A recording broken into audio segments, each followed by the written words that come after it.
KBS 열린 토론.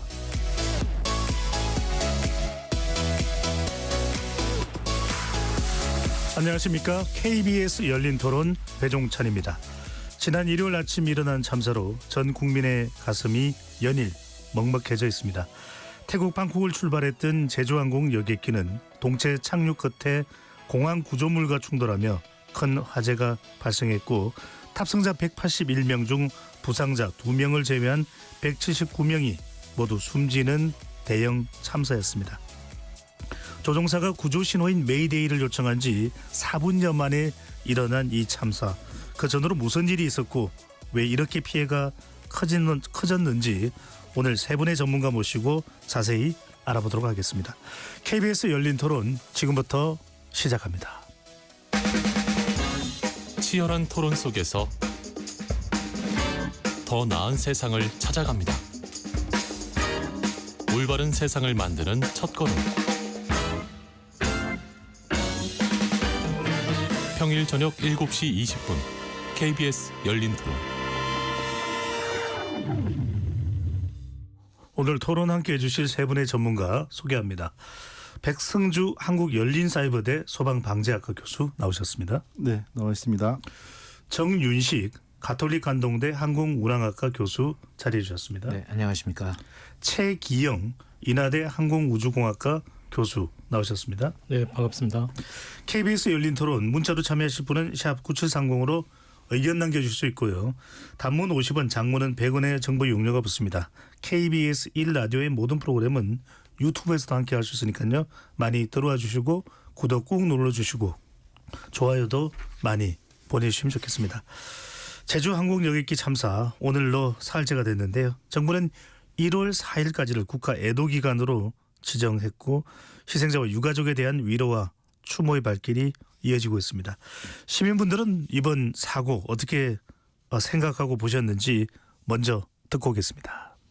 일어나서는 안 되는 일이죠. 여기 여행 갔다가 우리나라 고국이 다 돌아가지고 그렇게 됐다고 하는 거는 더욱 많이 안타깝죠. 다시는 이런 게 없어야 되니까 원인을 제대로 분석을 해서 뭐 예방하는 거가 최고로 먼저 해야 될 일이지 않을까요? 물론 유족들 당연히 챙겨야 하는 건 당연한 거고, 그 외에 이제 앞으로를 생각을 한다면 원인 분석 제대로 했으면 좋겠어요. 아니 뭐 내가 당할 수도 있는 거고 가까운 분들 당할 수도 있는 거고 그런 일은 누구나 다 당할 수도 있는 거고, 너무 사연 들으면 들을수록 더 눈물도 나오고 그러죠. 지금도 이해가 안 가요, 사실. 아니 왜 동체 착륙을 했는지 분명히 어떤 뭐 대화가 오고 갔을 텐데 뭐 거의 밝혀진 게 없이 뭐 새 조심해라 뭐 2분 후에 뭐 메이데이 뭐 이거밖에는 밝혀진 게 없어서.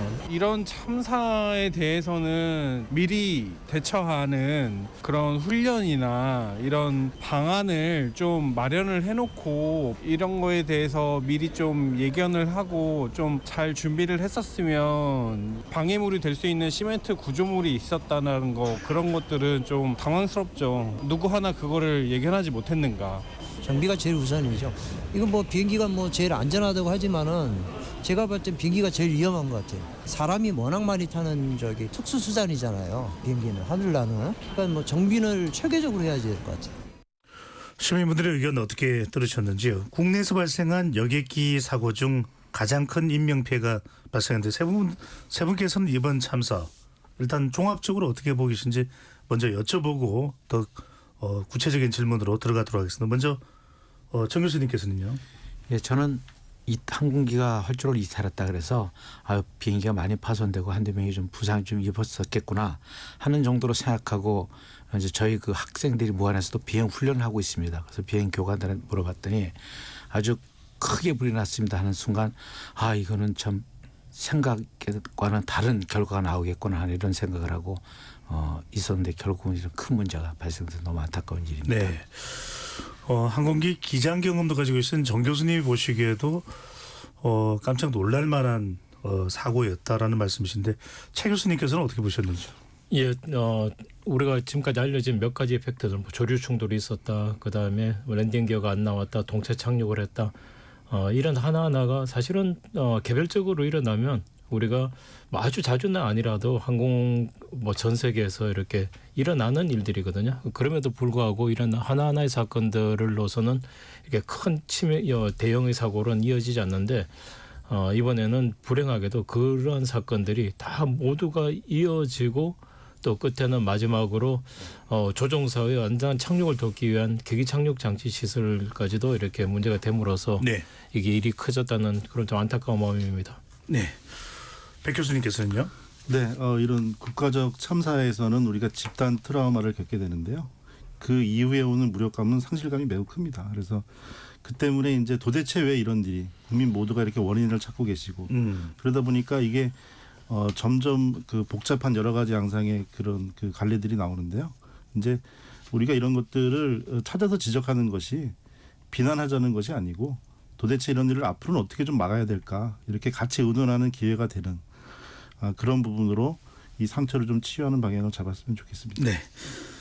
백 교수님께서 매우 중요한 말씀 주셨습니다. 전국적으로 가장 안전한 공항 시스템을 만들자. 이거는 우리가 반드시 또 검토해 볼 필요가 있는 네. 부분으로 볼 수가 있겠고요. 최 교수님, 방금 네. 전에도 말씀하셨습니다만 여러 가지의 위협 요인들이 순차적으로 또는 동시적으로 일어났다. 왜 그렇게 한꺼번에 일어나게 된 원인이 됐을까요? 예, 이거는 뭐 참 어떻게 보면 무책임하게 들릴 수도 있는 이야기일 수도 있는데요. 저희가 보통 이런 항공기 같은 경우 복잡계라고 그렇게 이야기를 하지 않습니까? 예. 다들 뭐 짐작하시듯이 항공기만큼 복잡한 기계 시스템도 그렇게 많지는 않은데 그만큼 이런 복잡계에서는 사고의 개연성은 늘 있습니다. 그래서 그만큼 항공기 제작사나 또는 당국에서도 어떤 사고에 대해서 1차, 2차 대비책들을 가지고 있고 항공기 설계에 반영이 되어 있습니다. 그래서 엔진만 하더라도 우리가 이중화되어 있고 또 각각의 엔진이 또 독립적인 유압 시스템도 가지고 있고 이렇게 되어 있는데 그런 것들이 다 차례차례 무력화되었다고 하는 것들은 이거는 뭐 어떻게 보면 이제 우리가 막을 수 있는 데까지 또 추가적인 조치들을 찾아서 강구는 하겠지만은 예견하기는 좀 힘든 상황이 아니었나 그렇게 생각이 듭니다. 네. 정 교수님 지금 중요한 우리가 수사하고 조사할 수 있는 그런 근거가 될 수 있는 게 바로 블랙박스입니다. 네. 두 가지 종류가 있다는데 네. 어떤 차이가 있는 것이고 지금 손상되지 않았다라는 것은 어떤 그 블랙박스를 이야기하는 것인지요? 이제 우리 블랙박스라고 흔히 표현하는데 실제 색깔은 뭐 아주 노란색, 옐로우색으로 좀 주황색으로 돼 있고요. 두 가지가 하나는 음성 기록 장치 VCR 보이스 레코더가 하나 있고요. 네. 그다음에 비행 기록 장치 플라이트 데이터 레코더가 있습니다.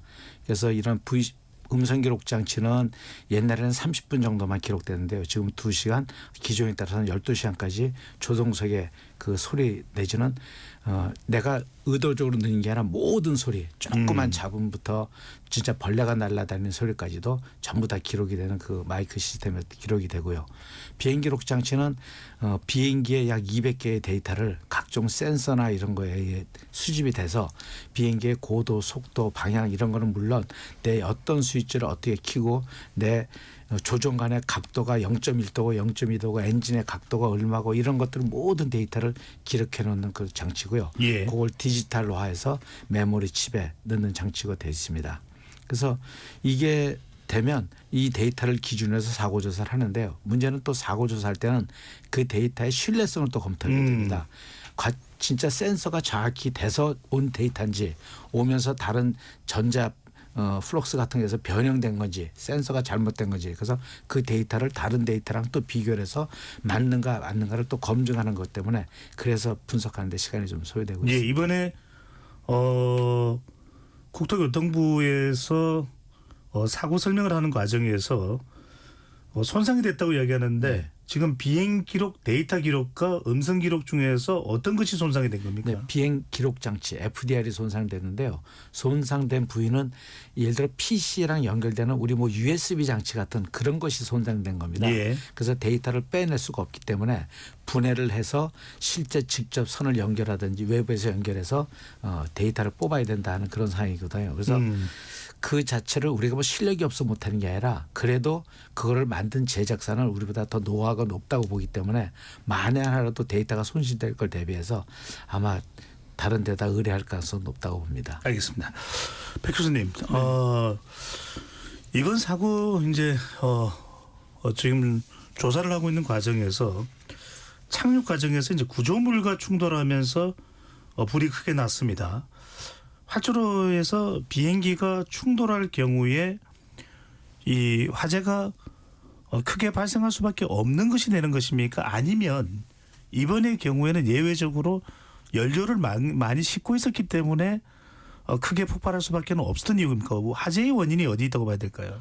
네, 일단은 그 항공유의 위험성은 내부에 30% 이상만 충전이 됐어도 위험한 상태가 되는데요. 근데 이제 항공유는 휘발유보다 그 이란점을 조금 높여서 40도씨 정도 되는데 이렇습니다. 이게 그 불이 잘 붙는 기름인데 밀폐 용기에 있을 때는 이게 농도가 높아도 오히려 산소를 만나지 못하기 때문에 안전한 거거든요. 그런데 이제 이게 충돌과 이런 상황처럼 파손이 되고 공기 중에 노출이 돼 버리면 순식간에 기화가 되고 작은 불꽃으로도 불이 붙는 거죠.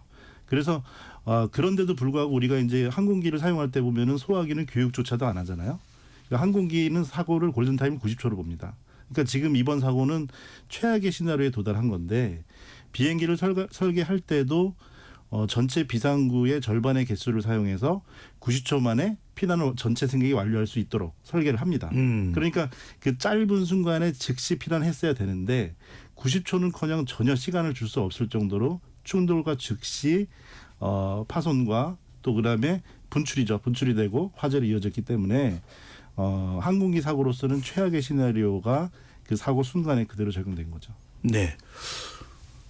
정 교수님은 네. 또 실제 비행기 기장의 경험이 있으니까 네. 이런 경우에는 긴급하게 대피할 방법은 없는 겁니까? 대피하는 거 아까 말씀하신 것처럼 대피 경로도 필요하고 또 대피 공간도 필요하기 때문에 이렇게 비행기가 파손되고 전복되고 하면 또 속도가 거의 한 250km 정도 이상의 속도로 부딪힌 상태이기 때문에 예. 아마 승객들은 기절이나 아니면 그 냄새 우리 휴임이라 그러는데 그거에서 아마 기절하지 않았을까. 그 누가 사실 깨워서 탈출을 시켜야 되는 상황일 수도 있는데요. 전부 다 그런 상태가 되니까 누가 하나 도움을 줄 수 없는 서로 그런 상태가 되고 그 외부에 도움을 해야 되는데 그런 폭발 상황에서 사실 진입하거나 그 짧은 시간에 사실 어느 순간에 이제 조치를 취할 수 있는 기회조차 네. 얻을 수 없는 그런 상황이 된 거죠. 선생님은 긴급 구조될 수 있거나 또는 피난할 수 있는 시간조차 없었다라는 설명을 해주셨는데 최 교수님, 네. 이번 제주항공기 참사를 이야기하면서 가장 많이 이야기되고 있는 것이 바로 조류 충돌입니다. 29일 국토부 발표에 따르면 8시 57분경에 관제탑이 조류 경보를 보냈고 바로 2분 만에 조종사가 조류 충돌을 언급하면서 메이데이 신호를 보냈다고 하는데 어떤 상황으로 봐야 되는 겁니까? 네, 이건 아무래도 운항 경험이 있으니 정 교수님께 잘 아시겠지만 일반적으로 보면 이제 우리가 항공기에서는 크고 작은 문제들이 있을 수는 있지만은 그 모든 것들에 대해서 우리가 비상 상황으로 이렇게 디클레어 하지는 않거든요. 그래서 메이데이라고 하게 되면 말 그대로 비상 상황이고 이것을 주변에 알림으로써 아까 이제 이 지상에서 이 대비라든지 이런 것들이 필요하고 활주로를 비운다든지 또는 이제 소방차들이 대기한다 이런 것들이 상호 이제 작용하도록 그러한 것들 요청하기 위함도 이렇게 있습니다. 그래서 비상선언이라고 한 것이 내가 위험하다 또 필요한 것들을 준비해 달라 이런 것들을 이제 같이 알려서 대비하도록 한 거죠. 그 주변에 항공기가 있으면 대비해야 되는 것이고 그래서 메이데이 선언이 있었다고 하는 것은 그 자체로서는 비행기가 정상적인 운항이 불가능한 상태로 들어갔다는 것이고 지금 생각으로는 조류 충돌과 함께 엔진의 적어도 한 개 이상의 엔진이 큰 손상을 입어서 조종사가 그 당시는 이제 활주로에 터치다운하기 위해서 내려오는 상황이었습니다. 네. 이러한 것들이 정상적인 경로를 따라서 내려가는 것을 할 수 없는 상황이었다고 선언한 것으로 이렇게 봐야 됩니다. 예. 정 교수님 어제도 우리 KBS 열린 토론과 전화 연결을 통해서 설명을 해주시긴 하셨습니다만 실제로 이게 보통 조종사들이 이런 조류 충돌에 대한 대비 훈련을 네. 조종 훈련을 받는 것인지 또 하나는 조류에 충돌됐다고 해서 이렇게까지 큰 영향을 짧은 시간 내에 미치는지 그 부분도 좀 궁금합니다. 네. 조류 충돌은 생각보다 많이 일어나는 상태인데요. 저도 공중에서 조류 충돌을 했지만 어떨 때는 내려서 정비사가 비행기 새 부딪혔었는데요. 아 그래? 하고 끝나는 경우도 많습니다. 아하. 그냥 뭐 참새 정도는 또 엔진에 들어가도 그냥 한마디로 이렇게 부서지고 타고 이렇게 없어지는 상태가 되기 때문에 큰 문제가 없는데요. 이제 오리 정도 크기나 아니면 거위 또는 뭐 기러기 정도가 되면 사실 무게가 5kg 이상이 되거든요. 네. 그런 거는 비행기 속도가 있다 보니까 또 새도 같이 날르고 있거든요. 최소한 50km 이상의 속도로 다니기 때문에 부딪혔을 때는 그 에너지는 엄청나거든요. 그게 조종석 유리창에 부딪혔던 유리창을 뚫고서 조종석 안으로 들어오는 경우도 있고요. 레이더 앞에 부서지면 레이더를 전체적으로 뚫고 그 안까지 새가 들어오는 경우도 있고 특히나 엔진 같은 경우는 그냥 옆에 부딪히거나 하시면 괜찮은데 가운데 우리가 선풍기처럼 돌아가는 팬브레이드에 부딪힐 경우에는요. 팬브레이드를 완전히 부셔가지고 그 뒤쪽에 있는 컴프레서 브레이드를 완전히 다 부셔서 엔진을 순식간에 정말 몇 초 안 되는 사이에 완전히 고장내는 경우도 있습니다. 그래서 그거는 경우에 따라 많지만 근데 문제는 그런 경우가 꽤 많거든요. 얼마 전에 뭐 사우스웨스트도 엔진도 완전히 새가 들어가서 예. 공중에서 폭발할 정도까지 되고 그 폭발한 브레이드가 조종석 쪽으로 들어와서 거기 앉아있는 승객이 사망까지도 한 사고 있지만 두 개가 동시에 된 적은 사실은 거의 처음이지 않은가. 그리고 한 엔진만 살아있어도 비행기로서의 그런 성능을 발휘하는 데는 전혀 문제가 없거든요. 그런데 두 개가 다 된 게 아닌가 하는 이런 의심까지 또는 예단까지 해보는 그런 상황까지 네. 되는 게 이 문제입니다. 그래서 최종적인 네. 지금 조사 결과가 나오지는 않았지만 경우에 따라서는 네. 엔진 2개의 이상이 있을 수도 있다. 예, 지금 네. 모든 결과나 이런 걸 보면 그렇게까지 추측할 수밖에 없는 상황으로 자꾸 몰아가고 있는 상황 같습니다. 아직까지는 추측입니다. 아직까지는 추정이기 때문에 더 조사가 이루어진 후에 정확하게 확인할 필요가 있을 것 같고 백 교수님. 네. 이런 조류 충돌이 영향을 준다면 그것이 결정적인 영향일지 아니면 또 모르고 지나가는 정도의 수준일 수도 있을 수도 있는데 여쨌든 대비를 하는 것이 필요할 텐데 우리나라도 이미 11년 전부터 국토부에서 건구안이 마련돼 있다라는 이야기가 나옵니다. 네, 11년도에 좀 심각한 조류 충돌로 그 항공기 사고가 있은 후에 그 우리 항공철도사고조사위원회에서 그 관련 조사를 하면서 그 2년 후에 권고안을 냈었는데요. 이제 그런 부분에서 그 여러 가지 살펴보는 중에 이제 해당 무안공항 같은 경우는 조금 그 지적에서도 그렇고 지켜지지가 않은 부분이 있고요. 최소 국토부 권고안에서도 그 최소 기준의 최소 규모의 공항이기 때문에 최소 인원 4명은 확보를 해라. 근데 그렇게 되는데 이제 해당 당시에는 이제 한 명밖에 없었다고 하고. 근데 이게 또 그 어떤 절차가 구체적이지 않다 보니까 한 명이 4명이 24시간 근무할 수 있는 건 아니잖아요. 기본적으로 3교대를 해야지 24시간이 될 수가 있는 부분이고 또 근데 공항 운영 시간이 전체 24시간은 또 아니었습니다. 그러니까 네. 운영 시간이나 그런 교대 근무 때문에 또 그렇게 됐다 이런 얘기도 나올 수 있는데요. 그런 부분이 미비했는데 제가 이 부분에서 조금 그 지적할 수 있는 부분은 우리가 사각을 보여지는 부분은 뭐냐면 통계상으로 약 6년에 걸쳐서 1만 1000여 회를 항공기가 이제 그 승객 화물 항공기가 조류 충돌 사고가 해당 무안공항이 9회 이제 어제는 10회까지 최근까 10회가 있었다고 하는데요. 이제 그게 이제 확률로 보면은 10,000번에 9번 정도 이렇게 됩니다. 네. 근데 그게 다른 공항에 비해서는 수십 번들에 비해서는 매우 적은 횟수였어요. 그런데 확률로 보니까 비행기가 뜨고 내리는 횟수가 약 70분의 1, 80분의 1밖에 안 되다 보니까 무안공항이 확률이 전국 14개 공항 중에 제일 높음에도 불구하고 횟수가 적다는 이유로 시설이나 설비가 등한시되었던 거죠. 그러니까 다시 말씀드리고 싶은 거는 이게 전체 총량의 횟수가 적다고 해서 위험성이 없었던 게 아닌데 무안 지역의 특성이 있잖아요. 지적이 되었던 대로 철새 도래지가 있고 그다음에 그 자체가 횟수가 적다 보면 그만큼 주변에 서식지와 심지어는 농작물의 먹이가 될 수 있는 그런 것까지 관리를 하는데 새떼들이 더 쉽게 근접할 수 있는 조건이 되거든요. 비행기가 덜 뜨고 내리니까. 네. 그러니까 더 위험한 상황에 더 가중해서 관리했어야 되는데 사각이 있었다. 이 네. 말씀을 드리고 싶습니다. 사고 이후에 우리가 또 진단을 해보면 그런 네. 부분도 지적할 수 있는데 정 교수님께 하나 짚고 또 최 교수님 쪽으로 가겠습니다. 특별히 항공기의 이착륙에 이 조류 충돌이 더 우려가 되는 시간대 또 네. 계절이 있습니까? 예, 그게 이제 봄하고 이제 우리 철새들이 왔다 갔다 하는 예. 겨울 시절이고요. 아하. 네. 심지어는 새가 많을 때는 활주로 위에서 움직이질 않아요. 그래서 이륙을 못하고 뭐 5분 10분 지연되는 경우 있고 그러면 이제 우리 공항공사에서 그런 조류 활동 팀들이 나와서 이제 승용차로 지나가면서 쫓고 하는 경우도 있기 때문에요. 공중에서 보면은 우리 기러기들이 V자로 기르면서 길게 날아가잖아요. 예. 그런 모습이 수십 군데 그냥 보입니다. 그 비행하면서도 아이고 저런 쪽에 내가 들어갔다 큰일 나겠다 이런 생각을 하면서도 비행을 하거든요. 근데 새도 사실 비행기로 보면 부딪힐 것 같으면 자기가 밑으로 피합니다. 그래서 조종사 절차는 위로 피하게 되어 있습니다. 그런 훈련도 하고 하지만 실제적으로 보여야 되는데 그 작은 새가 또 잘 보이질 않아요. 그렇게 때로 다닐 경우는 좀 보이긴 하지만 그리고 새 색깔이 이 겨울 같은 데는 육지 색깔이랑 비슷하거든요. 그래서 확인이 사실 잘 안 되고 옆으로 혹 지나갈 때 이미 보지만 그때는 늦은 거죠.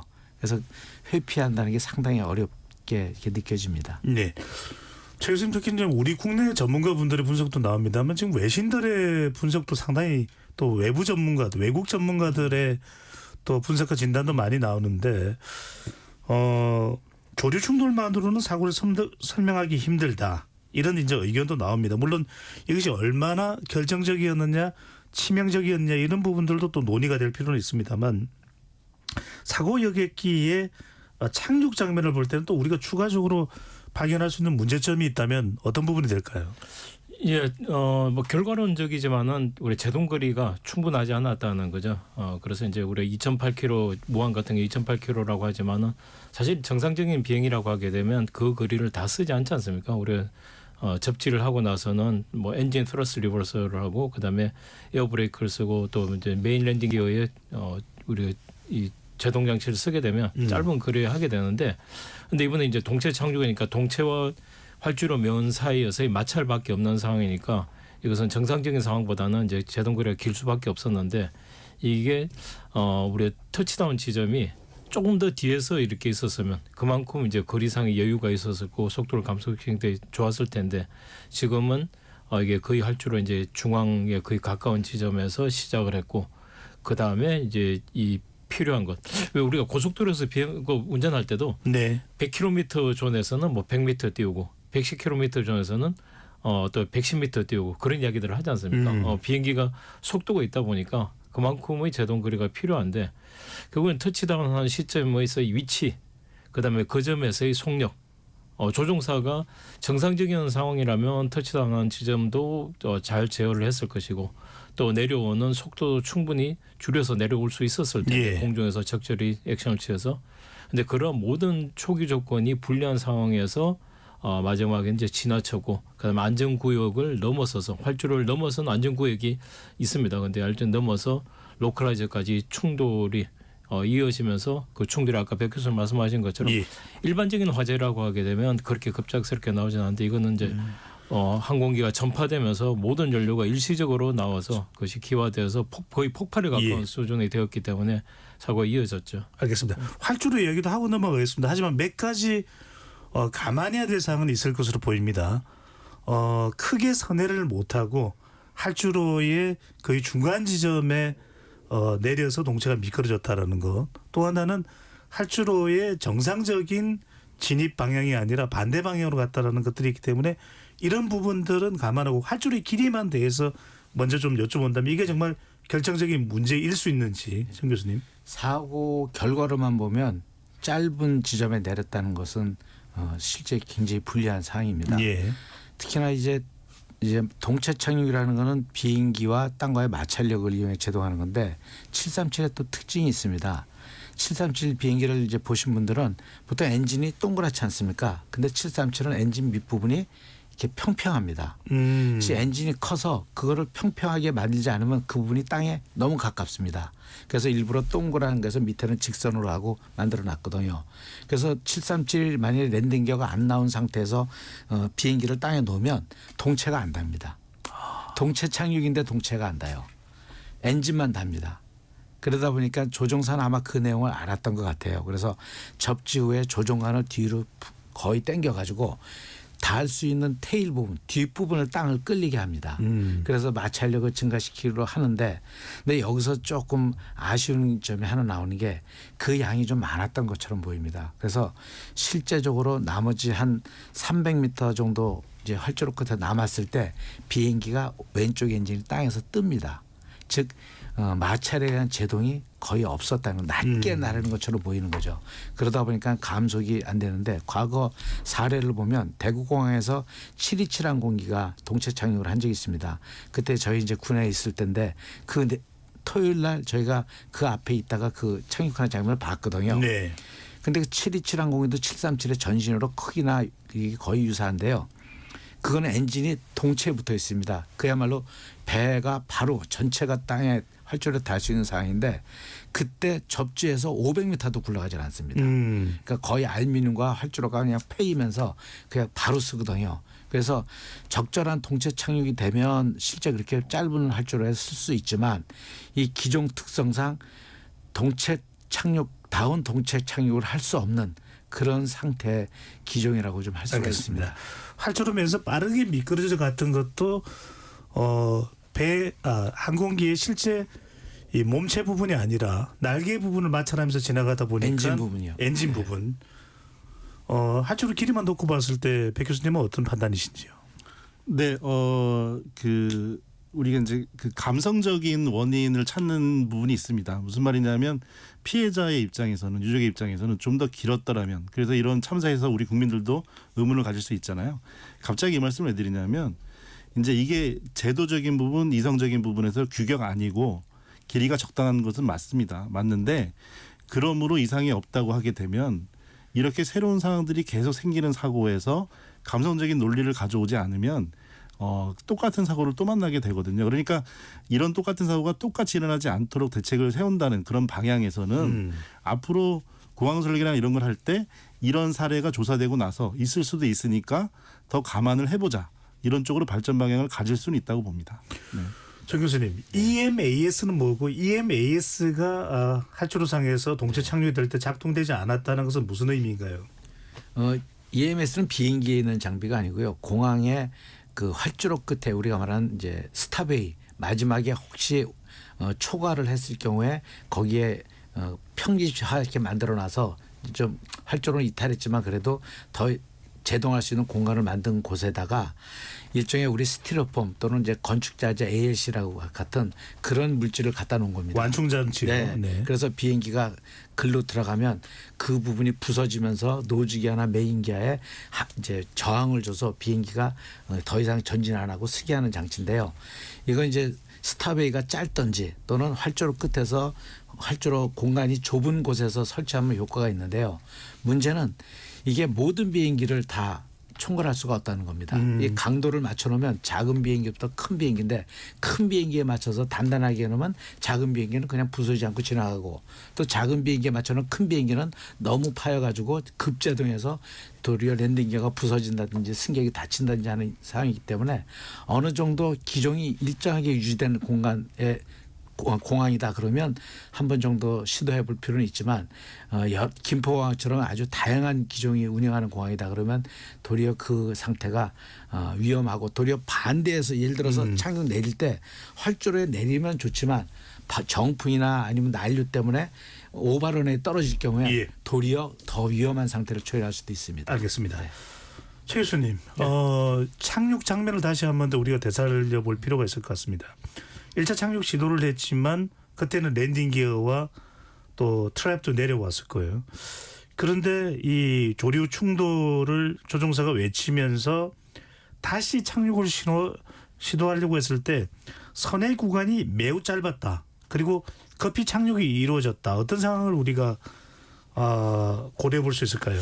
예, 지금 최근에 나온 것으로는 노즈 기어가 보였다 사진에 그런 이야기가 나오지 않습니까? 근데 이제 메인 랜딩 기어는 우리가 확실하지 않다고 하는데 만약에 우리가 가정하기를 1차 착륙 당시에 노즈 기어와 메인 랜딩 기어 다 나온 상황이었다고 하게 되면 그러면 이제 내릴 때 우리가 실제로 내렸을 때는 랜딩 기어가 다 접혀 있으면 그 사이에 조종사가 랜딩 기어를 접었겠죠.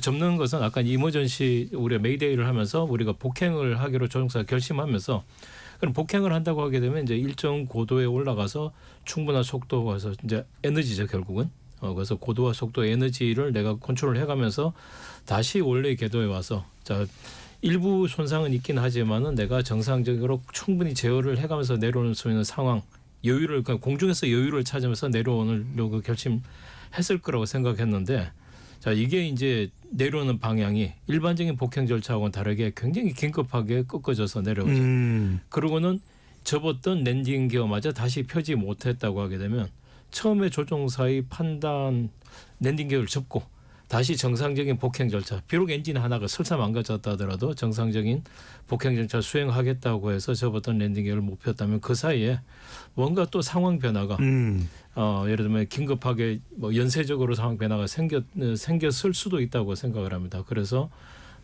이 뭐 예를 들면 뭐 엔진이 만약에 하나가 살아 있고 하나가 나갔다 하더라도 하나가 살아 있다고 하게 되면 일반적으로 그러한 절차들이 다 가능한데 아마 그러지 않은 상황으로 발전하지 않았나 생각됩니다. 네. 백 교수님 일각에서는 물론 뭐 여러 가지 의견들이 나오고 있는 상황이니까요. 네. 정확한 근거는 필요하다는 말씀을 재차 드립니다. 좀 전기가 셧다운되지 않았겠느냐 이런 진단도 나오는데 이 부분은 어떻게 보시는지요? 그 부분은 사실은 왜 랜딩 기어가 작동을 안 했냐는 거를 원인을 찾다 보니까 만들어낸 순간인데요.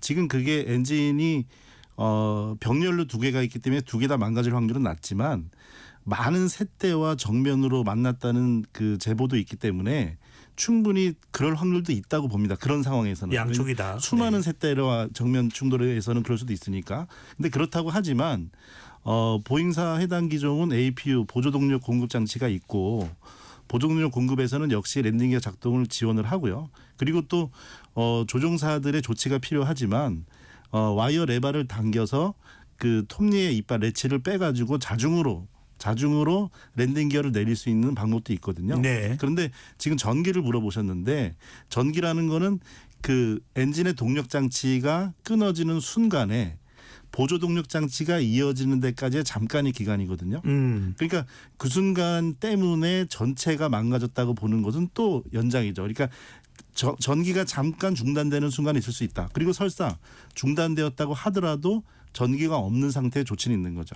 그러니까 이게 사실은 항공기 전문적인 부분이라 제가 이렇게 궁금증을 가졌던 이유는 첫 번째는 뭐냐면 동체 착륙에서 이 말씀을 드리고 싶어요. 동체 착륙이 바퀴가 없어서 착륙했으니까 동체 착륙이지만 우리 소방 측면에서만 보더라도 비행기가 동체 착륙을 할 때는 전후의 작전 절차가 있거든요. 표준 작전이. 그러니까 비상이지만 공식적인 절차가 있는데 그 절차를 대입하려고 해도 대입이 안 되는 거죠. 그 시간 자체가. 네. 그러니까 전기가 끊었다는 잠깐의 시간이 그 전후를 연결시킬 수는 없을 것 같습니다. 예. 정 교수님 어제 우리 방송에서도 이 수동으로 랜딩 기어를 작동하지 못한 것도 좀 시간 문제일 가능성이 높다는 말씀을 해 주시는데 여전히 그 이유 가능성이 있다고 좀 봐야 될까요? 예. 이제 복행을 시도했던 또는 비상을 선포했던 그 시간이 거의 뭐 몇 초 안 차이 나니까요. 그 지점서부터 접근하는 쪽 활주로까지 가는 시간이 약 1분 한 20초 걸립니다. 남쪽 활주로에서부터 북쪽 활주로까지 가는데 약 35초가 소요됩니다.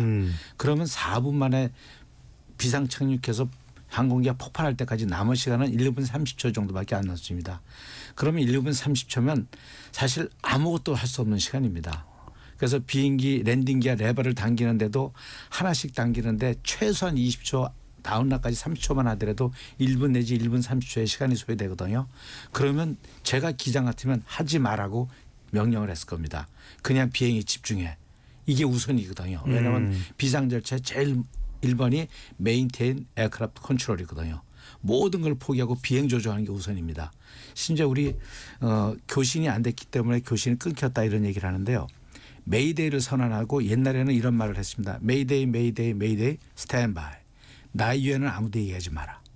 이게 왜냐하면 내가 지금 복잡하고 내가 요구하는 상황만 니들이 들어줘야지 니들이 나를 부르지 마라. 방해된다는 뜻이거든요. 그래서 그런 의미가 이미 정착이 돼 있기 때문에 사실 타워에서도 정말 메이데이가 맞냐 한 번 정도 물어보는 거 위에는 얘기를 안 합니다. 그때부터 모든 게 조종사가 현장 지휘관이 되는 거거든요. 그러다 보니까 시간적으로 여유도 없고 또 이 시간에 하나가 문제가 뭐냐면 그래도 엔진이 살아 있으면 아무리 그런 상태도 계속적으로 한 엔진으로 고도로 올라가는데 충분하거든요. 그럼 올라갔을 텐데 못 올라가고 실제 고도도 500m 지점이 계속 유지돼서 500m까지 가다가 사실 선회를 했거든요.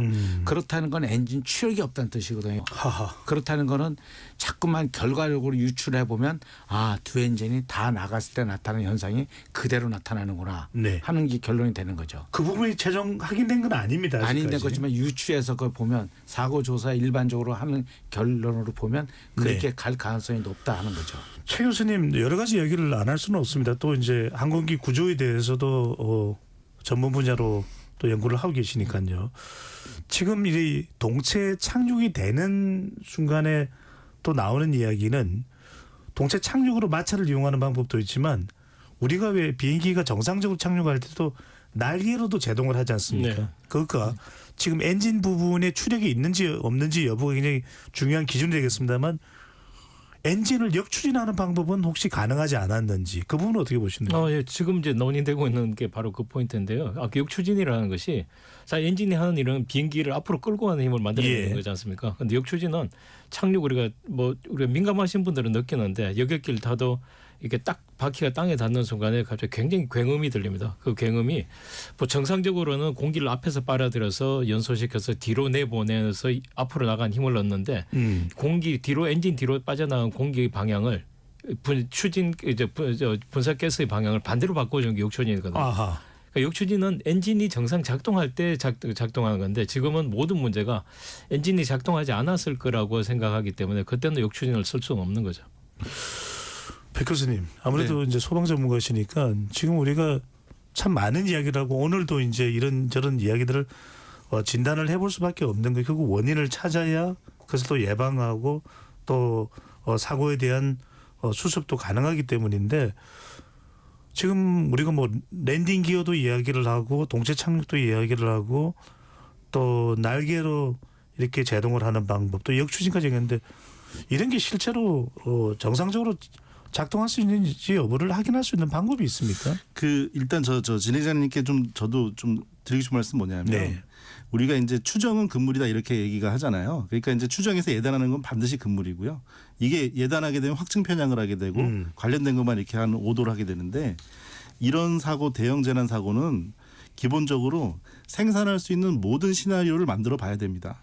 모든 시나리오를 다 세워놓고 증거 수집과 과정을 거쳐서 불가능한 것들을 지어 나가야지 나중에 명확한 것이 남게 되거든요. 그러니까 추정을 하지 않고 이것은 잘 됐을까요 이렇게 넘어가기 시작하면 놓치는 것들이 있기 시작하는 거죠. 그래서 그렇기 때문에 저는 우리 외국 전문가들도 포함해서 국내 전문가나 관심 있는 시민들조차도 시나리오를 만드는 과정 자체는 잘못됐다고 보지 않습니다. 근데 그를 통해서 비난이나 호도가 되는 것은 우리가 조심해야 되겠고요. 자, 그 말씀에서 일단은 저는 그렇습니다. 우리 정 교수님 말씀하신 그런 그것도 충분히 전문적이시고 맞는 부분이고 저는 이렇게 비전문적인 측면에서 봤을 때 제일 중요한 부분이 그거였어요.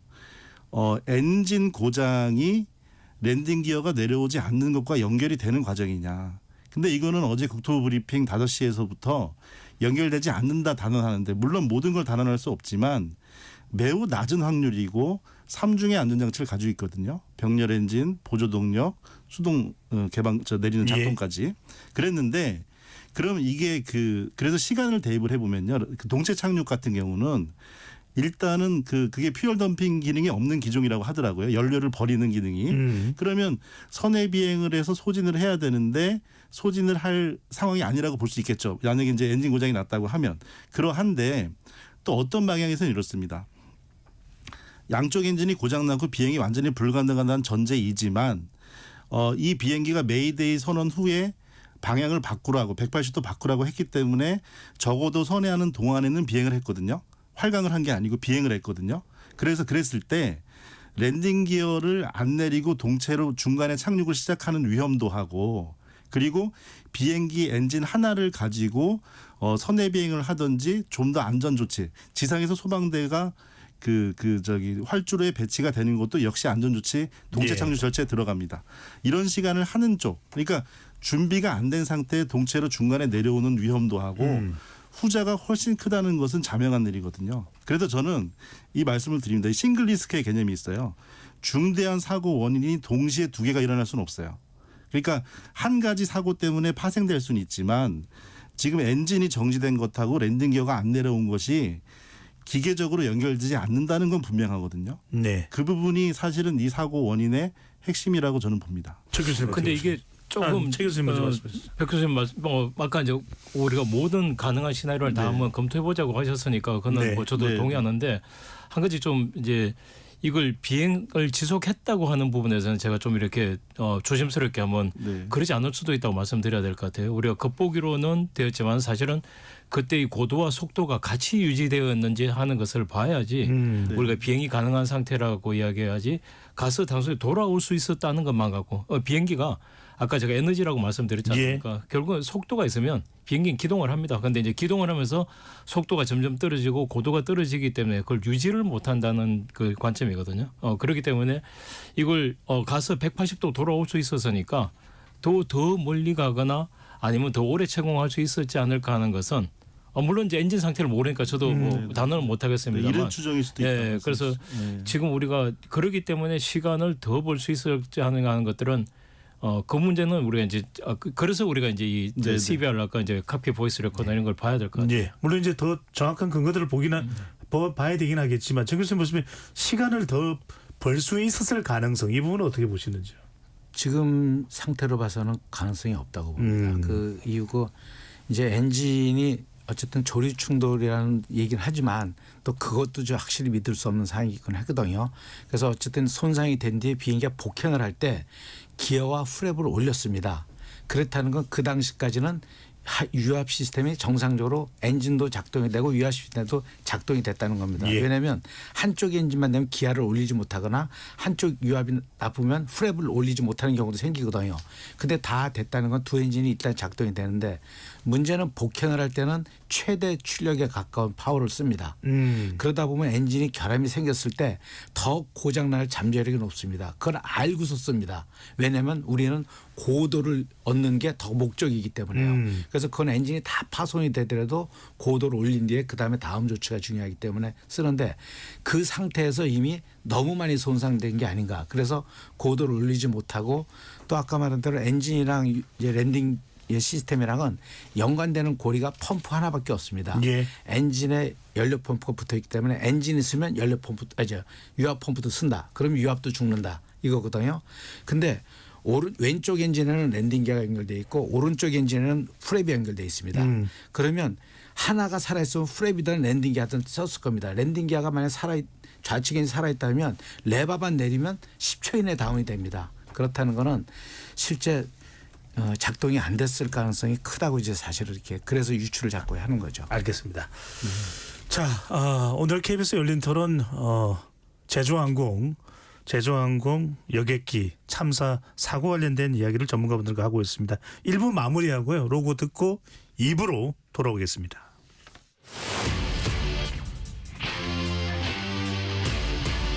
토론에 정답은 없습니다. 토론이 세상을 바꿀 수도 없습니다.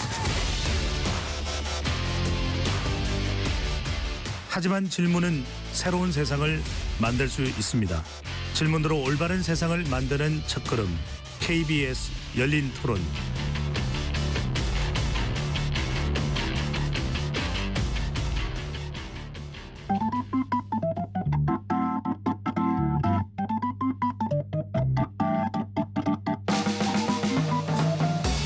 세상을 바꾸는 질문, 열린 토론이 시작합니다. KBS 열린 토론은 언제나 열려 있습니다. 단문 50원, 장문 100원의 유료 문자 샵 9730 그리고 KBS 어플리케이션 콩으로 여러분의 의견을 남겨주세요. KBS 열린 토론 2부 이어가겠습니다. 제주항공 여객기 참사 원인과 대응에 대해서 토론하고 있습니다. 스튜디오에 정윤식 가톨릭 간동대 항공운항학과 교수, 최기영 인하대 항공우주공학과 교수, 백승주 한국열린사이버대 소방방재학과 교수 세 분과 함께하고 있습니다. 우리 청취자분들 중에서 혹시 모르시는 분들도 계실 것 같아요. 우리가 당연히 알겠지 생각하고 설명을 드렸습니다. 랜딩 기어는 비행기가 착륙할 때 나오는 바퀴를 말씀드리고 프랩이라고 하는 부분은 날개 이렇게 착륙할 때 이렇게 꺾여져 아래로 꺾여져 나오는 그 날개 부분을 말씀드려요. 모르시는 분도 계시니까요. 전달을 드립니다. 자, 이 사고 관련해서 많이 이야기가 되는 것이 이른바 로컬라이즈 또 방위각과 관련된 부분 이른바 콘크리트 둔덕이라고 하는 부분인데요. 정 교수님, 무안공항의 이 로컬라이즈를 지지하던 둔덕이 사고를 키웠다 이런 분석도 나옵니다. 정확하게 로컬라이즈가 뭔지 방위각 치식이라고 불리는 이유는 뭔지요? 네. 이제 먼저 계기비행이라는 거는 날씨가 나빠도 활주로가 보이지 않더라도 구름 속에 내려와서 활주로를 보이는데요. 이건 로컬라이저는 정밀 접근이나 또는 비정밀 접근에 같이 쓰는 장치인데요. 활주로 반대편에서 주파수를 쏴서 비행기에 그걸 수신함으로써 각도를 찾아가지고 들어오는 그런 시스템을 말합니다. 결국은 접근을 도와주는 시스템인데요. 제 이 로컬라이저 때문에 오늘도 그렇고 상당히 좀 곤욕스러운 경우가 많은데요. 이제 용어 정의가 사실 이제 뒤에 좀 말씀하시겠지만 먼저 용어 정의를 좀 달리 해가지고 저도 이거를 다른 의도로 이제 설명을 계속 했거든요. 그 로컬라이저에 달려 있는 지지대, 그 다음에 밑에 둔덕, 그 콘크리트 이거에 대한 용어 정의가 좀 사실은 항공 당국하고 우리가 일반 전문가들이나 일반 시민들이 정의하는 게 좀 틀린 거로 보고 있습니다. 예를 들어서 밑에 우리는 둔덕, 콘크리트 장애물 하지만 저희가 처음에 판단했을 때 이거는 그냥 지하에 있는 그냥 기초 지지대라고 보질 않고 그냥 기반 시설로 보고 있거든요. 예를 들어 우리가 가로등을 설치한다 그러면 가로등 밑에 콘크리트 그 설치 그 정도로 보는 거지 이걸 지지대라고 설정을 안 했거든요. 근데 이제 다른 분들은 그 지지대 맞다 이렇게 설정하니까 참 저희도 그게 진짜 맞는 것 같으니까 저희가 해석이 잘못된 건가 이렇게 고민하는데 지금 사고가 난 내용을 사실 보면 이거를 지지대라고 많이 했었으면 더 사고를 사전에 예측 방지를 하지 않았을까 하는 이런 좀 아쉬움이 많이 남기도 하는 상황입니다. 이제 다시 진행이 되면서 또 말씀 좀 드리도록 하겠습니다. 최 교수님 정확하게 보면 로컬라이즈가 말 그대로 방위각 치시기로 비행기가 내릴 때 이제 그 방향과 고도를 설정해 주는 거라면 아니 그 좀 더 정확히 말씀드리면 그 방위각이라면 우리가 뭐 0도 10도 이렇게 하겠죠. 방향 지시기라고 한 게 맞습니다. 그러니까 이제 막 내려오려면 우리가 활주로하고 정확한 방향을 맞춰야 되겠죠. 그럼 이제 좌우로 이렇게 맞추는 것도 하고 그다음에 활주로의 보통 3도 각도로 이렇게 내려오는데 그래서 계기비행에는 두 가지 기본 장비들이 바로 내가 일정한 각도로 내려오는지 3도 각도로 너무 이 급한 각도로 내려오게 되면 이게 충격 때문에 또 착륙 장치가 파손이 될 수 있고 또 너무 낮은 각도로 오게 되면 진입 각도가 낮아서 우리가 충분한 제동 거리가 나오잖아요. 터치다운 포인트가 너무 앞으로 갈 수 있고. 그래서 일정한 고도각을 우리가 이제 이 강화각을 따라서 내려온 것을 우리가 글라이드 슬롭이라고 하는데 거기에 활주로 한쪽에 있고요. 로컬라이저는 이제 활주로의 좌우 방향에서 내가 어떻게 맞추냐고요. 쉽게 이야기하면 우리가 귀가 왼쪽 귀 오른쪽 귀를 다른 소리가 들렸을 때 한쪽 소리 양쪽이 똑같은 소리가 들린다면 내가 그 제대로 가는 것이고 한쪽이 크게 들린다면 한쪽으로 기울었다는 개념을 생각하시면 되거든요. 그러니까 이거는 활주로의 정중앙에 활주로 반대편 정중앙에 있는 장치를 로컬라이저라고 합니다. 최 교수님 로컬라이저는 이 정도 설명으로 이해를 하고요. 제일 궁금한 것은 2m 높이의 콘크리트 둔덕은 뭡니까? 이게 지금 핵심 사항일 것 같습니다. 사실은 아까 제가 말씀드린 것처럼 뭐 평소에 무안공항에서 아무리 빈도가 낮다 하더라도 공항 개장 후에 뭐 수없이 많은 비행들이 이루어졌는데 아무도 문제가 없었는데 기본적으로 이제 전파를 발생하는 장비인데 전파를 이렇게 지상 가까이 발생하다 보면 지면하고의 간섭 효과도 있고 이러니까 사실은 굉장히 복잡하거든요. 그래서 이제 무안공항의 특성도 있고 이러니까 기본적으로 로컬라이저는 공중에 있는 비행기, 떠 있는 비행기들이 내려오면서 전파가 잘 수신되도록 해야 되기 때문에 이것을 하면 일정한 높이에 설치해야 되는 그런 상황이 있을 거라고 생각됩니다. 다만 이걸 이제 어떻게 고정할 거냐는 문제에서 지금 문제가 생기는 것이 항공기의 어떤 이 진행 방향상에 있는 것들은 부딪히더라도 쉽게 깨져 나갈 수 있어야 된다는 조건이 있고 두 번째는 로컬라이저가 방향을 지시해 주는데 이게 예를 들어서 뭐 아주 센 강풍이 분다. 그랬을 때 이게 흔들려 버리면 조종사가 수신하는 신호 자체가 흔들리니까 그러면 또 제대로 기능을 못 하겠죠. 그러니까 바람 같은 데 충분히 견딜 수 있을 만큼 튼튼하지만은 또 비행기하고 설사 부딪히면 부서져 나갈 강도라고 하니까 약간 이게 모호한 조건이 되는 거죠. 근데 네. 그러한 것들에 대해서 적어도 점검하는 그 설계상 반영이 되어 있나 하는 것들은 우리가 짚어봐야 될 겁니다. 바로 이 대목입니다. 주로 이제 외국 전문가들이 많이 지적을 하고 있는 부분인데 백 교수님, 네. 로컬라이저를 좀 고정하기 위한 구조물이다 이해가 되고 국토부는 둔덕 높이나 콘크리트 구조물 자체는 규정에 어긋나지 않는다 이렇게 또 이제 밝히고 있는 상황인데 궁금한 것이 콘크리트 구조물이 아니라 좀 고정은 되되 이것이 뭐 좀 단단한 흙 정도로 좀 이렇게 구조물이 될 수는 없었던 것인지 이런 부분도 궁금해집니다. 네, 뭐 즉시 개선 방향을 찾아야죠. 실제로 국토부 브리핑에서도 그 뭐 규정에 어긋나지 않는다 이런 부분이지만 또 어떤 규정들을 찾아보면 그걸 어긋나는 상태가 되도 보여지는데요. 이제 그걸 떠나서 해석이 어떻든 간에 분명히 그게 문제가 됐기 때문에 개선 방향을 찾아야 되는 게 맞는 거고요. 예. 그게 아까 제가 말씀드린 감성적인 영역이 되는 겁니다. 그래서 그 전에 저는 좀 지적을 하고 싶은 게 국토부에서 두 개를 연이어 말을 했기 때문에 다 잘못됐다는 부분은 아니고요. 앞부분에서 뭐 다른 어떤 공항, 외국의 어떤 공항의 예를 들면서 거기도 있는 곳고 우리도 있다. 이런 부분을 얘기를 하는 부분은 오히려 우리 국민들의 관심이나 앞으로의 대책에서 벽을 만드는 과정이거든요. 그러니까 규정에 문제가 없다고 하면 앞으로 대책을 안 세우겠다는 얘기가 됐는데 그 뒤에 개선의 방향을 찾아보겠다고 했으니까 그런 부분에서 적극적인 좀 조치가 필요하다고 봅니다. 예. 네. 자, 아까 우리 정 교수님 말씀하셨던 것이 이제 또 하나가 어제 우리 인터뷰에서는 이건 뭐 충분하게 설명할 시간이 없었습니다만 많은 또 이제 지금 보도가 나오는 것이 그 항공에서 이제 무항공항을 보면 바로 옆에 이제 또 바닷가입니다. 네. 그러니까 마치 이제 또 우리가 알고 있는 영화의 한 장면처럼 허드슨 강에 내렸던 네. 그 미국의 사례처럼 왜 바다로 동시 착륙을 할 수 없었냐를 네. 많이들 궁금해하는데 예. 실제 상황이었다면 어땠을까요? 그 영화에도 보면 제목이 허드슨 강의 기적입니다. 거의 일어날 수 없는 일이 일어났거든요. 비행기가 물에 내린다는 것은 사실 표면 장력 때문에 이 콘크리트에 내리는 것보다 더 많은 충격을 받습니다. 그리고 실제적으로 물에 미끄러지면서 실제적으로 제동이나 이런 게 안 되는 상태도 많고 과거에 뭐 767 같은 게 물에 착륙했을 때 닿는 순간 비행기가 전부 대파되는 그런 현상들이 생기거든요. 그러면 결국은 승객들이 이탈이 돼서 결국은 익사까지 하는 그런 현상들이 생기기 때문에 조종사들은 육지냐 땅이냐 그러면 100% 육지를 택합니다. 뭐 태평양 한가운데면 어쩔 수 없지만요.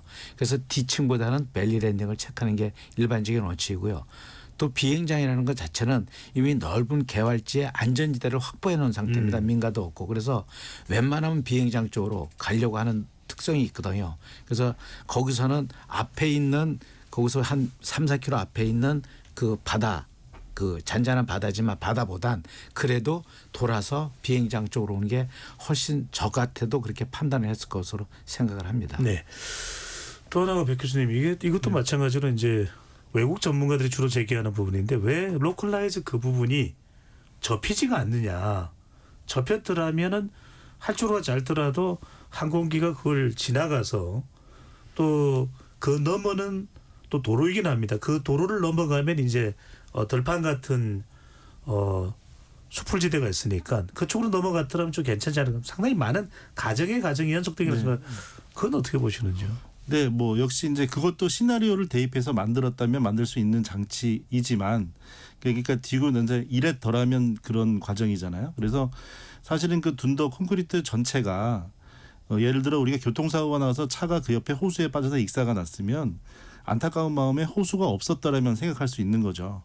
근데 이거를 그냥 그 무시할 게 아니고 정말 호수가 거기 꼭 있어야 되는지도 살펴봐야 될 일이거든요. 이건 규정의 있고 없고의 범주가 아닙니다. 그래서 이거는 규정이 완벽하다고 하더라도 그리고 그게 접히고 이런 것들이 있다고 하면 충분히 개선점을 찾아봐서 설치할 수도 있겠죠. 네, 그런 방향을 잡아야 된다고 봅니다. 네. 최 교수님 또 하나 이제 이야기가 여러 차례 될 수밖에 없는 것이 바로 이 737-800 기에 대한 또 결함이 있는 것 아니냐라는 지적도 나옵니다. 사고 항공기가 이제 10년을 조금 넘는 정도의 운항 기한이기 때문에 그렇게 노비행기는 아니다라는 설명이 나오긴 합니다만 비슷한 문제점들이 같은 기종에 있었다. 실제 항공기의 결함은 어떻게 보시는지요? 예, 아마 일반 감정적으로는 참 이게 받아들여지기 힘드실 텐데 제가 보통 이제 이야기하는 것들이 이 확률의 문제.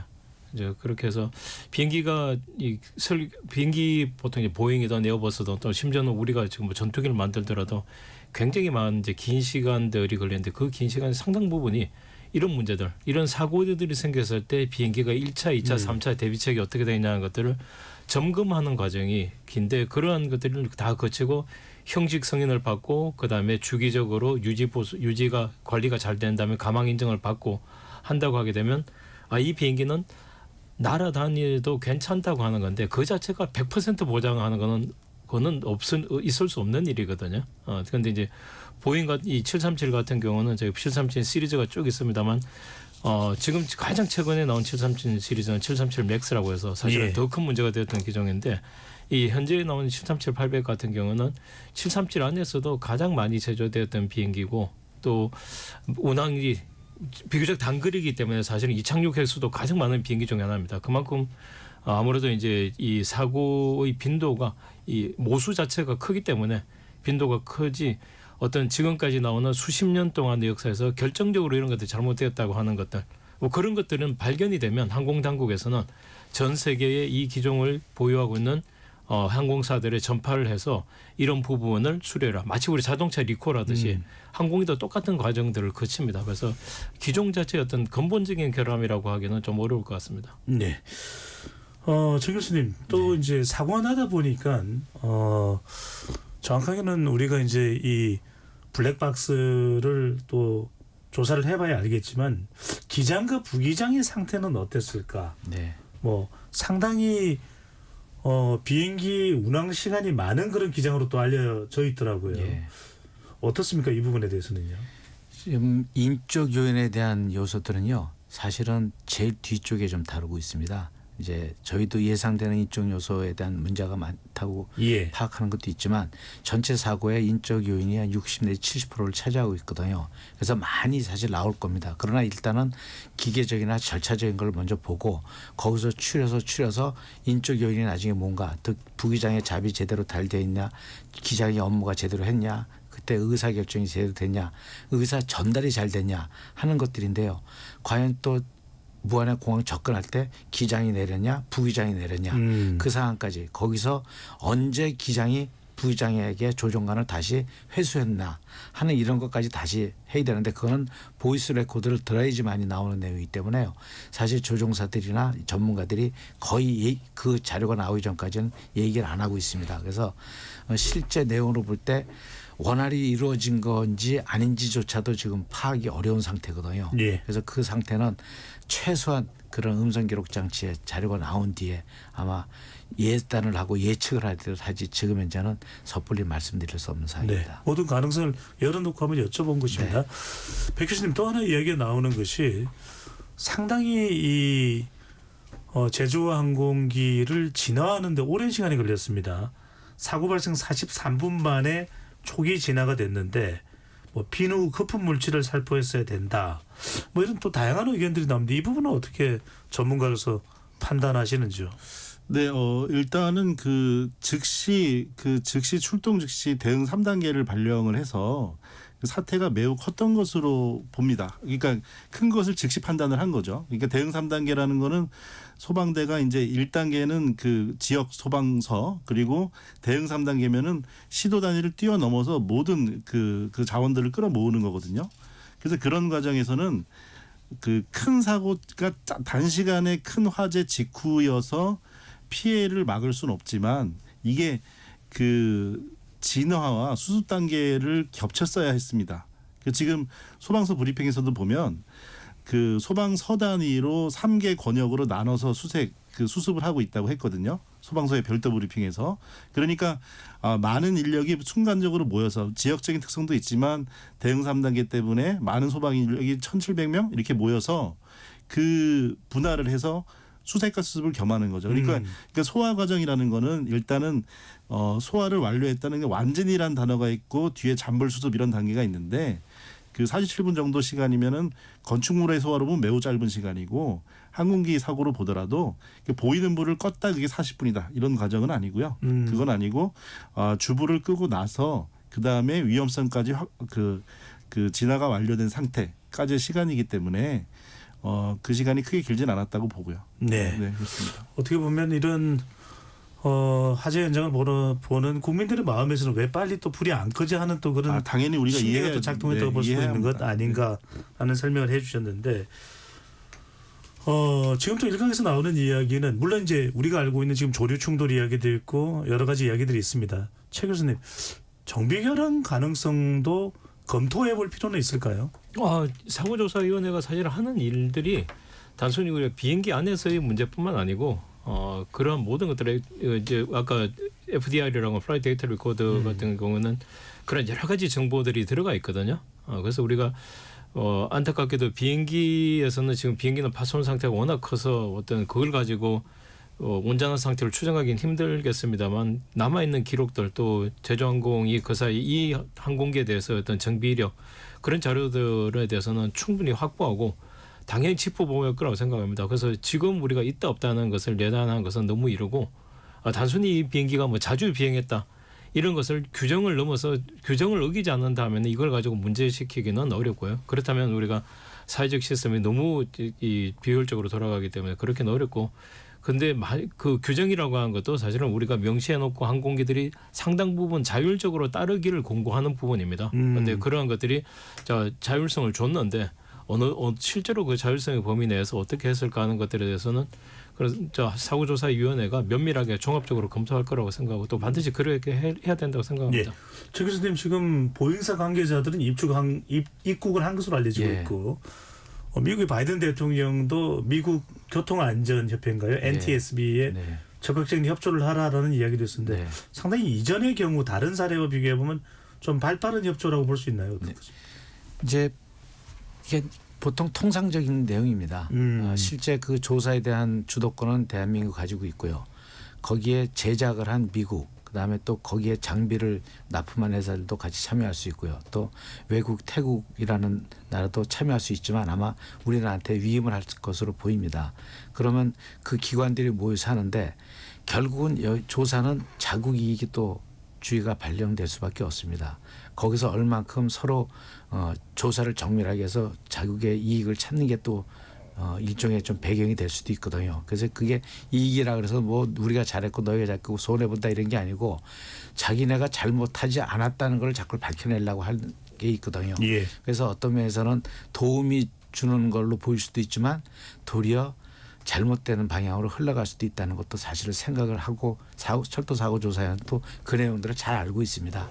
그래서 조사는 하되 우리의 그런 자국 이익이 손해되지 않도록 아마 충분히 대응을 할 것으로 보입니다. 알겠습니다. 제주항공 여객기 참사 오늘로 이제 참사 사흘째를 맞는데요. 사고 수습에도 상당히 오랜 시간이 걸릴 것으로 보입니다. 이번 참사 관련해서 뭐 사고 수습 단계에서도 점검을 해야 될 것이 상당히 많을 것이고요. 지금 아직 현재 진행 중이기 때문에 유가족들을 위로하고 또 지원을 해야 되는 부분도 있을 테고 또 우리 사회에 또 트라우마가 될 수도 있는 부분이기 때문에 우리 사회적인 조치도 필요할 것 같은데 세 분이 또 각 분야별로 지금 어떤 지원과 노력과 또 협력이 필요한지 이 말씀을 한 1분 30초씩 이야기를 해 주시면서 오늘 토론을 마무리하려고 합니다. 먼저 우리 백 교수님부터요. 네, 그 삼풍백화점의 생존자께서 지금도 자비로 그 정신치료를 받고 계십니다. 그래서 근데 이게 좀 연결성을 꼭 말씀드리고 싶은데 이런 국가적인 대형 재난이 발생을 하면 집단 트라우마라고 하죠. 그래서 국민적인 충격을 얻게 되는데요. 이게 트라우마에서 끝나지가 않습니다. 집단 트라우마가 생기면 무력감에 빠지게 되고요. 그러면 이런 재난은 우리가 피할 수가 없게 되구나 하는 무력감이 생기는 겁니다. 그러면 앞으로 재난에 대한 대책을 세우기를 주저하게 돼요. 오히려. 그래서 그 우리가 재난을 디세스터 그러니까 나쁜 별. 그러니까 예전에는 재난이 신의 영역이기 때문에 원시시대죠. 그래서 별자리가 나쁘면 재난이 나는 그런 재난을 신의 영역으로 따지고 오히려 그것을 아무 대책을 안 세우는 무력감의 원시 시대가 있었거든요. 예. 트라우마를 국가가 그리고 우리 국민들이 우리 사회가 한계를 두지 않고 가용 자원은 지원이 아닙니다. 우리가 가용 범위를 초과해서 무한의 공감을 하고 치유를 같이 해야지 그 트라우마를 같이 해소함으로써 우리가 재난에 대비하는 진정한 안전 선진국으로 갈 수 있다는 방향을 꼭 말씀드리고 싶습니다. 예. 최 교수님께서는요? 예, 항공기는 우리가 복잡계라고 그러지 않습니까? 워낙 복잡한 시스템이니까 이것을 모두 다 우리가 미리 알고 대비할 수는 없는 문제고요. 또 그만큼 우리가 기관들이 감독 기관이 있지만 감독 기관이 다 할 수도 없기 때문에 상당히 많은 부분을 자율성에 두고 있습니다. 이 시스템이 정상적으로 작동하면 자율성인데 자율성이라고 하는 것은 기본적으로 어떤 양심도 같이 가는 거죠. 도덕성도 같이 따라가야 되는 문제인데 사고 조사를 했을 때 사실은 좀 부러운 부분인데 미국 같은 경우에는 궁극적인 목적을 시스템 개선해 둡니다. 그래서 우리도 전 세계적인 공통의 지시가 자, 항공사고를 조사했을 때 만약에 가운데 사고가 아니고 문제가 생겼을 때 처벌하지 말라고 하는 것이 기본 원칙입니다.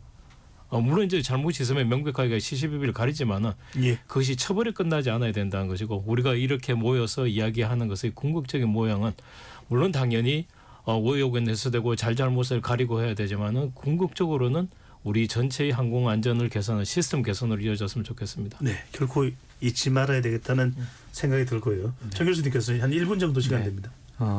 정보의 제공, 정보의 전달, 그다음에 알 권리라는 차원에서 사실은 종합적이지 않은 자료를 자꾸 배포함으로써 실질적으로 사고 조사의 어려움과 또는 결과와 다른 그런 정보가 전달될 가능성이 큽니다. 그래서 어느 정도 확정이 된 뒤에 참 궁금해하시는 분들이나 또 가족들한테 전달해야지 미리 사전에 알 권리라고 해서 하는 것은 도리어 문제를 발생시킬 수 있다는 걸 좀 말씀드리고 싶습니다. 네. KBS 열린 토론 제주항공 여객기 참사의 원인과 대응에 대해 짚어봤습니다. 정확한 사고 원인은 규명 중에 있습니다. 또 사고 현장은 수습에 한창인 그런 모습을 또 보이고 있고요. 유가족들과 희생자들에 대한 애도와 위로의 시간을 충분히 가지되 원인 규명과 재발 방지 노력에도 최선을 다하겠습니다. 무엇보다도 근거 없는 이야기가 퍼지는 것만큼은 분명하게 또 단호하게 차단해야 되겠습니다. 세 분 토론 고맙습니다. 네, 감사합니다. 감사합니다. 지금까지 KBS 열린 토론 배종찬이었습니다.